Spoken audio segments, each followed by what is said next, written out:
Bismillahirrahmanirrahim. Assalamualaikum warahmatullahi wabarakatuh. Bapak-bapak, ibu-ibu, mas-mas, mbak-mbak, khususnya adik-adikku sekalian yang dirahmati Allah dimanapun Anda berada.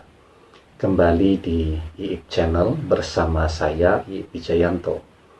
Kali ini kita akan membahas tema mantan pasti menyesal telah sombong kepadamu. Ya, sedih dia akan tertawa, senang dia akan menangis. Ya, sebelum lebih jauh kita bahas, seperti biasa saya mau menyapa dulu ya seluruh adik-adikku sekalian di seluruh penjuru tanah air Indonesia, dari Pulau Sumatera, Jawa, kemudian Pulau Bali, ya, Nusa Tenggara, Sulawesi, kemudian Kalimantan, Papua, juga adik-adikku yang ada di luar negeri, di Singapura, di Malaysia, di Taiwan, di Hong Kong, di Jeddah, di Qatar, di Dubai, ya, di Timor Leste, di Brunei Darussalam, dan lain sebagainya. Semoga tetap semangat dan tetap istiqomah di dalam mengejar ridho dari Allah Subhanahu wa Ta'ala. Semoga hidup Anda berkah senantiasa. Amin ya Rabbal Alamin. Juga yang baru subscribe, ya, saya ucapkan selamat bergabung di channel IIP Wijayanto. Semoga konten atau video-video yang ada di channel kita ini menjadi ilmu yang berkah untuk kita semuanya. Amin. Nah, jadi ya, orang yang sombong itu pasti akan menyesali kesombongannya. Kita ini apa sih? Kita merasa yang paling punya. Itu rumah saya. Ya, kita banyak melihat orang yang kemudian terpaksa pergi dari rumahnya, menjadi tidak punya rumah lagi. Ya, karena faktor hutang, karena faktor bencana alam, dan seterusnya. Ya, kita bisa lihat tuh peradaban-peradaban maju di zaman dulu. Ya, banyak peradaban yang kemudian digali oleh arkeolog, ya, dan rumah-rumah yang megah harus terpaksa ditinggalkan karena kekeringan. Tidak ada lagi sumber air, harus pindah ke tempat yang lebih dekat dengan sumber atau ada mata airnya. Ya, jadi banyak sekali peradaban zaman dulu yang seharusnya bisa menjadi pelajaran bagi kita, ya, sejak zaman para nabi dan rasul dulu. Nah, jadi ya, kita merasa yang paling punya, merasa paling punya mobil, tidak taunya harus dijual untuk berbagai kebutuhan dan kepentingan. Kita merasa sebagai orang yang paling memiliki jabatan di tempat kita bekerja. Mungkin kita diamanahi menjadi direktur di perusahaan tempat kita bekerja. Ternyata perusahaannya bangkrut. Dari direktur kemudian jadi pengangguran.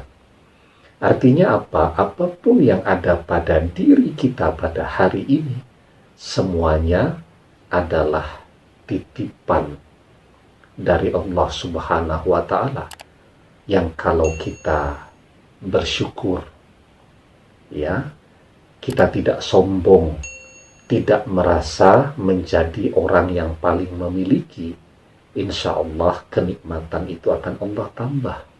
yang namanya pekerjaan kita, yang sekarang kita merasa paling memiliki pekerjaan itu semuanya titipan dari Allah. Kita jadi dosen misal, hari ini ya tidak tertutup kemungkinan ya yang kontraknya tidak diperpanjang lagi, mungkin yang dosen tetap tempat dia bekerja misalnya bangkrut, tidak dapat mahasiswa, semuanya bisa terjadi ya. Nah, jadi semua yang ada pada diri kita ini tidak ada yang abadi, semuanya adalah titipan dari Allah. Karena itu kita harus tawadu, kita harus menjadi orang yang rendah hati, begitu ya. Nah, ketika mantan sekarang dia menyombongkan dirinya, mungkin karena dia sudah menyandang gelar sarjana yang sedemikian hebatnya ya, yang membuat dia begitu dibanggakan oleh keluarganya.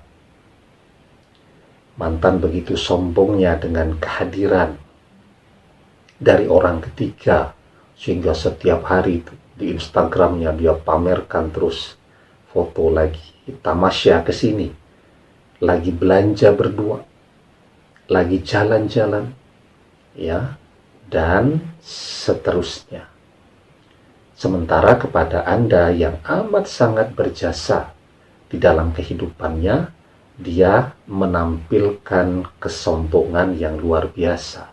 Padahal kita itu kan kepada semua orang kita harus bersikap sama ya, apalagi orang ini adalah orang yang memberikan kontribusi besar dalam dia mencapai keberhasilan dalam hidupnya hari ini. Nah, ketika dia sombong, seperti yang saya ceritakan tadi, kesombongan itu pasti akan mendapatkan teguran.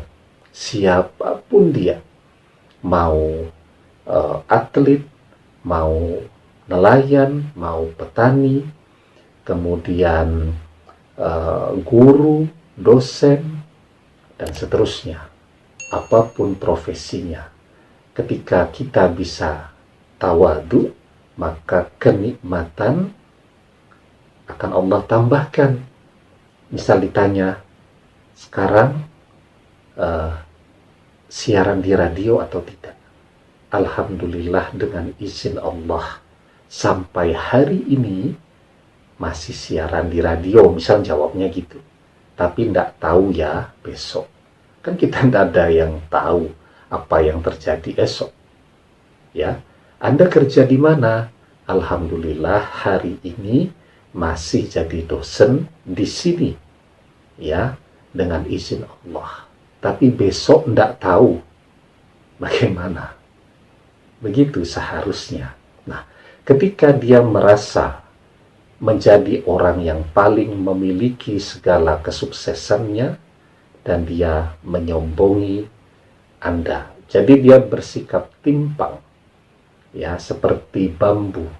Orang membelah bambu itu, kalau kita membelah bambu, pernah ya, buat layangan ya. Kalau kita mau membelah bambu, itu bagian yang bawah kita injak. Ya, kemudian satu, kan bambu begitu ya, dibelah begitu. Nah, yang bawah itu kita injak, yang bagian atasnya kita tarik ke atas. Itu cara membelah bambu. Satu bagian diinjak, satu bagian ditarik ke atas. Nah, itulah yang dia lakukan sekarang. Dia injak. Cuman dia manfaatkan untuk dia berjalan meraih kesuksesannya. Sementara orang ketiga yang tidak pernah tahu bagaimana susahnya mendampingi mantan ketika misal dia masih studi, ketika dia masih mengawali karirnya, itu dia angkat tinggi-tinggi.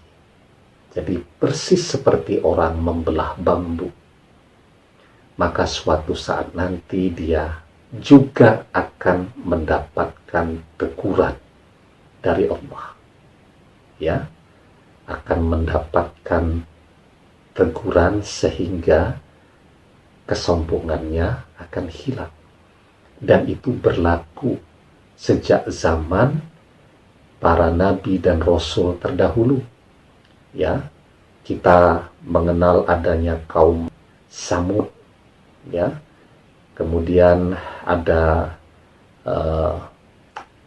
kaum Gomorrah, kemudian ada umatnya Nabi Nuh alaihissalam, kemudian ada umatnya Nabi Saleh alaihissalam, kemudian ada kaum Iram, dan seterusnya dan seterusnya. Jadi ketika masyarakatnya di kaum-kaum itu, ya, didakwahi oleh para nabi, mereka justru menunjukkan kesombongannya, dan disitulah teguran itu akan datang. Dan tidak terbatas di situ juga, ya. Orang yang di dalam hatinya ada kesombongan seberat zarrah. Zarrah itu dulu di zaman para sahabat dipahaminya biji sawi yang paling kecil. Tapi seiring perkembangan ilmu pengetahuan, ya, beratus-ratus tahun kemudian, ribuan tahun kemudian, zarrah itu sekarang selain masih banyak yang memahami itu biji sawi, tetapi juga banyak yang memahami zarrah itu adalah istilah untuk benda terkecil yang ada di alam semesta. Ya, sebagian masih memahami zarrah itu artinya adalah biji sawi, tetapi sebagian memahami artinya itu atom, benda atau partikel terkecil yang ada di alam semesta. Nah, ketika orang ada kesombongan sekecil biji zarrah di dalam hatinya, di dunia dia akan ditegur, dan di akhirat nanti dia tidak akan pernah masuk surga. Karena itu kesombongan itu harus kita bersihkan terus. Jangan sampai menjadi beban kita di akhirat nanti. Rasulullah Shallallahu Alaihi Wasallam bersabda, "La yadkhulul jannata man kana fi qalbihi mithqalu zarratin min kibrin." Tidak akan masuk surga, yaitu orang yang di dalam hatinya terdapat kesombongan sebesar zarrah. Ya, nah, jadi ya, ketika mantan nanti akan kehilangan segala yang dia sombongkan. Gelar sarjana yang begitu dia banggakan, pekerjaan yang begitu dibanggakan oleh keluarganya juga, ternyata tidak lagi memberikan jalur income kepadanya. Kemudian orang ketiga yang begitu dia sombongkan, dia pamerkan kemana-mana dengan penuh kebanggaan, ternyata tidak lagi memberikan manfaat untuk dirinya. Maka disitulah dia akan menyesal pernah sombong kepada Anda. Ya, saat dia sedih dengan keadaannya, ya, dia akan tertawa, mentertawakan betapa dia telah melakukan kesalahan besar di dalam hidupnya dengan mengkhianati Anda. Ya, jadi di saat dia sedih, dia akan tertawa. Ya, tetapi ketika dia ingat kenangan-kenangan indah bersama Anda, dia ingat bahwa Anda begitu mencintainya, menyayanginya, muncul rasa senang di dalam hatinya, maka saat itulah dia akan menangis. Menangis karena sekarang dia sudah kehilangan kesempatannya untuk mendapatkan seseorang yang betul-betul mencintainya dengan tulus, dan mungkin kalau masih bersama dengan Anda, dia masih bahagia. Ya, nah, jadi kesimpulannya bahwa kita tidak boleh sombong. Ya, jadi pengalaman hidup semakin bertambah usia, semakin menua, itu harus membuat kita menjadi pribadi yang dari waktu ke waktu harus lebih merunduk, menjadi orang yang tawadu, menjadi orang yang rendah hati, karena kita menyadari apapun yang melekat pada diri kita hari ini, semuanya adalah titipan dari Allah. Kita bersyukur diberikan kepercayaan itu. Ya, kepercayaan yang kita manfaatkan sebaik-baiknya, tidak hanya untuk kemaslahatan diri kita, tetapi juga untuk kemaslahatan semua orang yang mengenal kita. Demikian, semoga bermanfaat. Wallahu a'lam bishawab, billahi taufiq wal hidayah. Assalamualaikum warahmatullahi wabarakatuh.